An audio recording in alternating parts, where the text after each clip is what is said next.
Well, good evening. On this panel, we have a lot of IITians. Secretary Subhash Kuntiya graduated in 1980, and then Seshu is 88, 87, 1980, 89. And the tradition in IIT is that the seniors are allowed to rag their juniors. So I was going to get real aggressive, but then I realized that I have a senior here who can take revenge on me. Ashok Suta graduated sometimes in 60s from IIT. So, Desh, thanks for revealing so the my only age, person we can all rag is Dilip. So, I think this is a little bit of, trying to broaden the vision of what these places can be in India, so that each one of the people here can sort of start envisioning a different type of life over the course of next 10 years. A lot of the times, the conversation in India tends to become very negative very quickly. And it's somehow people are losing their imagination to imagine something better. So what do you envision for India in the next 10 years?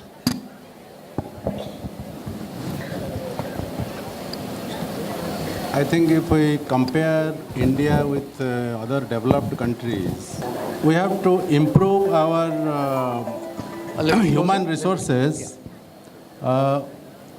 Fortunately, we are the country with the largest number of young people in the entire world.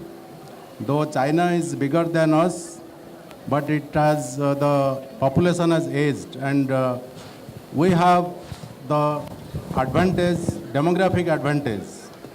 And if we can harness this human resources, I think we can do wonders, and I think the entire world will depend upon our human resources. Right now, we have very strong presence in the software and in several other fields, biotechnology, and as far as startup is concerned, Bangalore is a kind of an eminent place for startups. Recently, the Bangalore has been declared as the most dynamic city in the world, which means there are a lot of activities that are going on here. And when we see Hubli, which is a kind of a tier 2 city in the country, I think that itself, from the musical capital, Hindustani music capital of South India, now I think it is moving to a lot of technological improvement, innovation that can happen from here. And I think I would thank Desh and Mrs. Deshpande. Both of them have created this kind of ambience. Now the IIT also has been set up. It's quite appropriate. So what I would envisage in the next 10 years, that I think we should think big.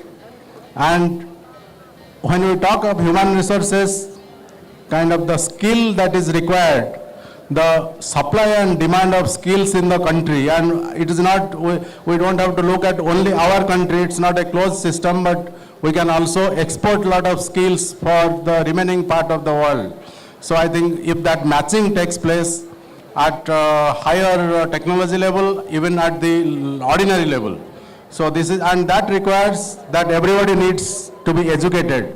We are now thinking of, we are at the stage of right to education, where every child must, up to age of 14 should be in school, but that needs to be taken to the age of 16 and 18, so that everybody completes the school stage, so that they would be in the 21st century world, they would be able to participate fully. Secondly, I would say that for good human resources, people have to be healthy. 39% of our children less than 5-year-old in the entire country suffer from malnutrition and undernutrition.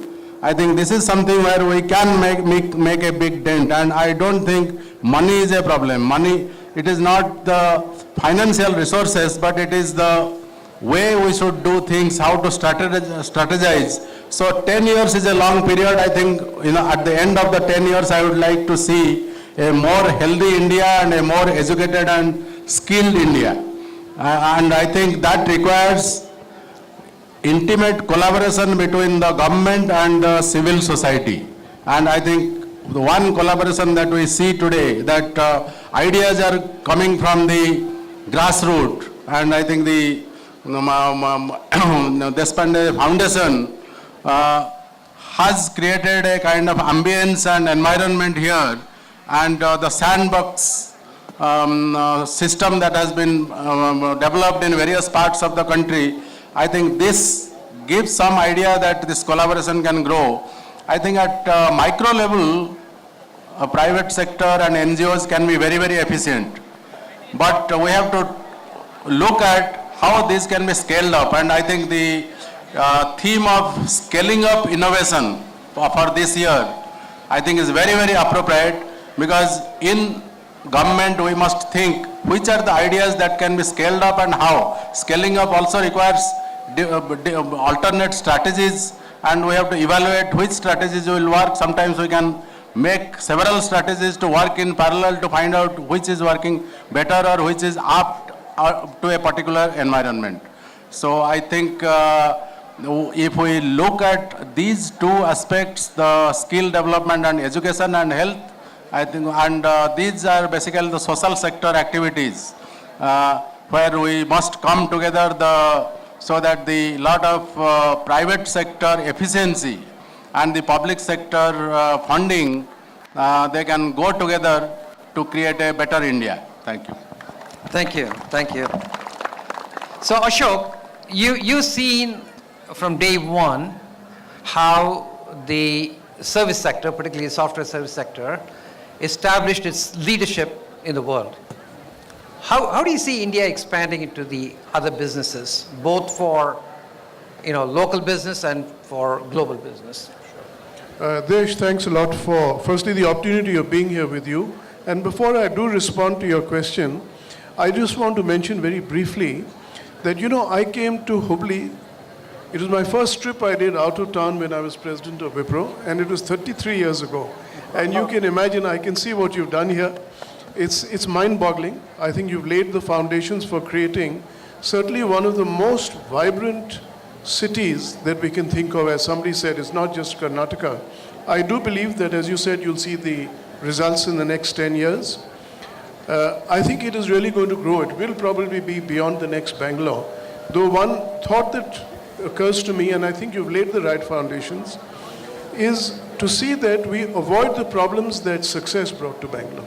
And I think we must ensure that we create a wonderful environment, ensure that we plan our public services well in advance, which appears to be the case, but there's a lot more to be done. You mentioned very interestingly about how the IT industry has grown and what we see as the factors which are going to help us take us to the next stage. And here again, I must mention the huge entrepreneurial energy I see in Hubli. The Tycon, I'm told, has an audience of 600 or 700. Now, that doesn't happen anywhere else in the country, let me tell you. I think even Chennai, which has been regarded as one of the best chapters, would typically have about 300 persons present. So this is amazing, and I think one must really salute the entrepreneurial activity here. I think the next major change, though, that is going to come is not going to be just IT, but what is being driven by IT. So if, let's say, the last 15, 20 years was really IT services, then IT products. But in reality, what is happening now is we've got edutech, we've got fintech, we've got healthcare driven by technology. You name the business line, they're all being developed by through IT, and it's no longer the IT industry which is getting funded, but it is these industries which are getting funded. And I think we have to choose a few areas in Hubli that we will take forward. One very interesting thing I learned, thanks to the fact that Vivek here was escorting me today when I came, that he's actually got the largest semiconductor organization in the world outside of the main semiconductor company. So that could be another focal point. I think we need to develop a few more. Hardware is getting a huge revival with IoT and robotics, etc. So maybe an area like that and a couple of other industries which I think are being driven by IT as distinct from pure IT alone. You know, Dilip is a successful entrepreneur, businessman, but also quite a visionary in terms of the social innovation. So he set up a similar sandbox in Varanasi. And so Dilip, I want you to comment on two things. How do you see the role of the corporate in the future? And with this model, how do you see it working in Varanasi? Thank you, Desh. Good evening, everyone. Great to be here. This is my second time at Hubli.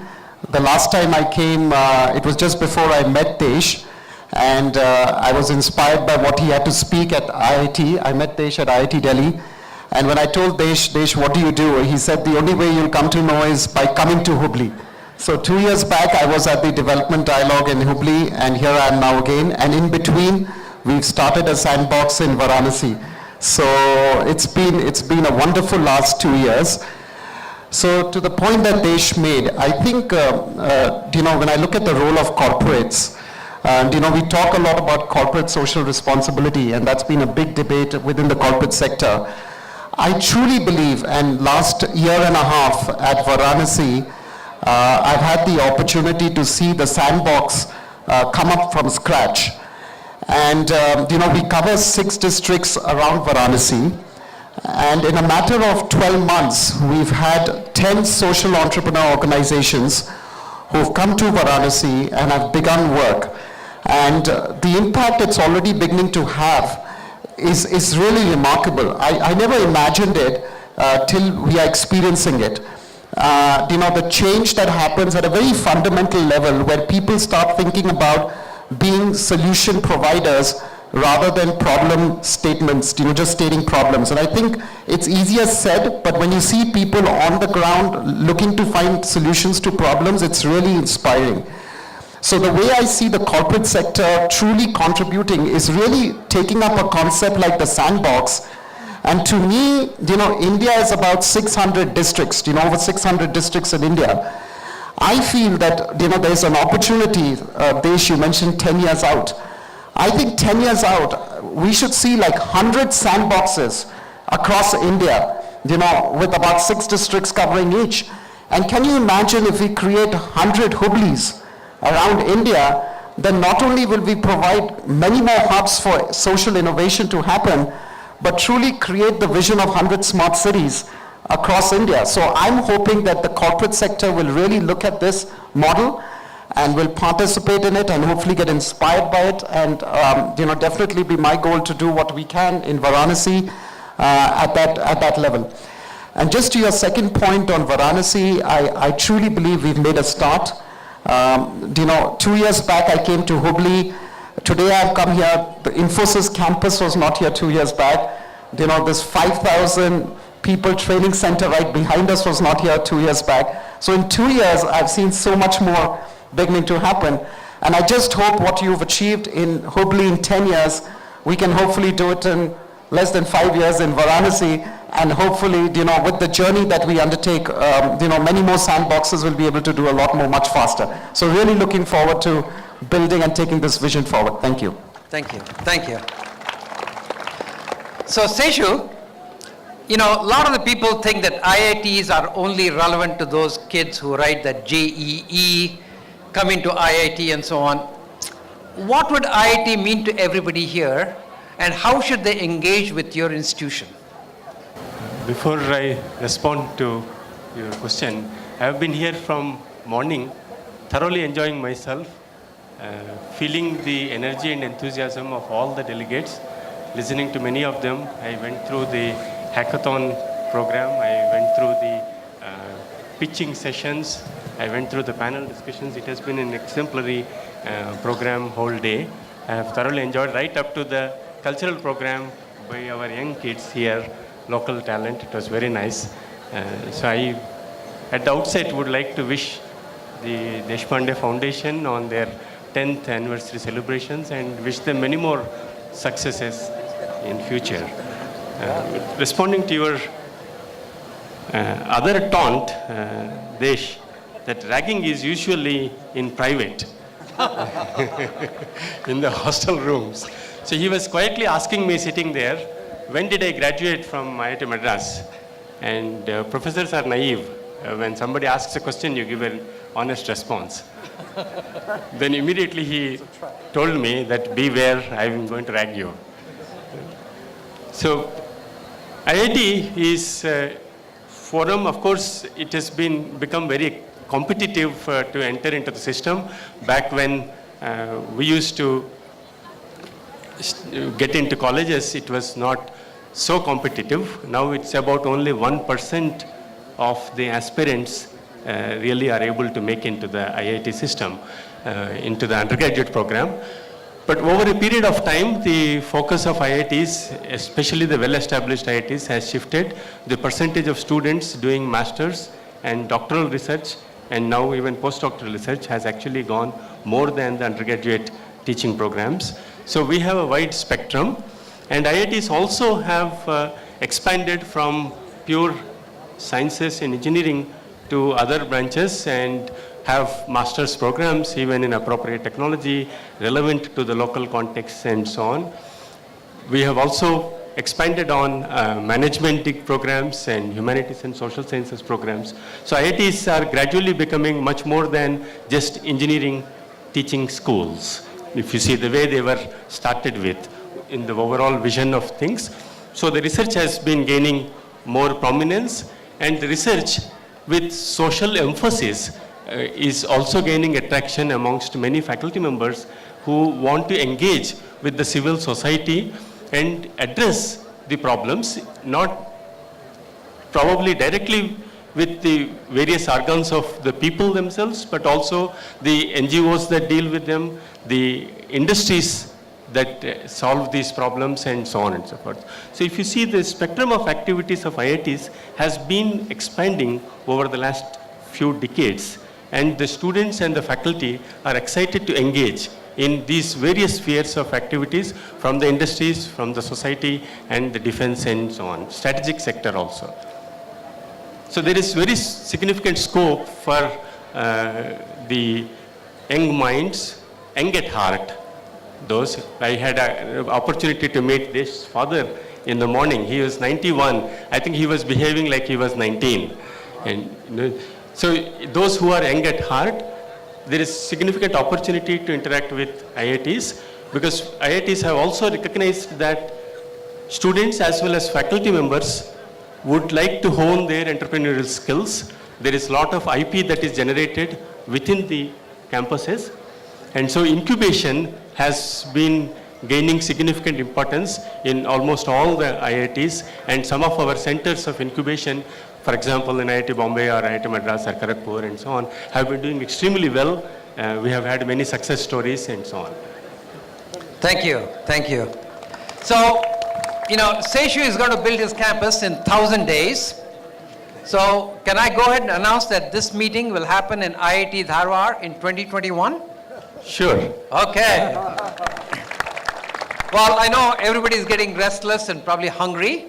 So, I would like everybody to give one quick thought that you want these people to leave with, because they'll forget everything else. So what's one thought that you want to leave them with? Dilip? Well, you're in the right time, right place. Just believe in yourself and believe that you can find solutions to problems, and our country will be one of the greatest in the world. Thank you. Well, this group here has the opportunity to help and create one of the most vibrant, energetic, entrepreneurial cities in the country. And your contribution is truly going to be needed to help to make this happen. I think we can find solutions to social problems and how to move ahead through effective collaboration. And I think this foundation and the sandbox is doing that. I wish it all success in future, and it should grow and encompass a much larger clientele. Thank you. I would just say one word, dream. I think that is the only thing that will keep us alive, kicking and going forward. We should continue to dream.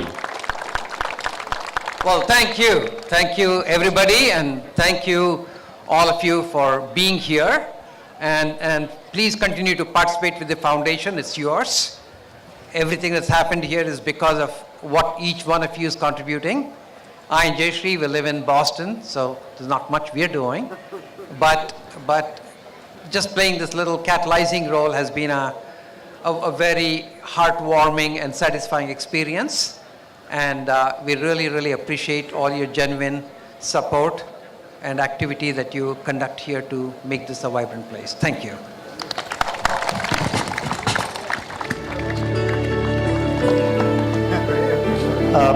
Thank you, everybody.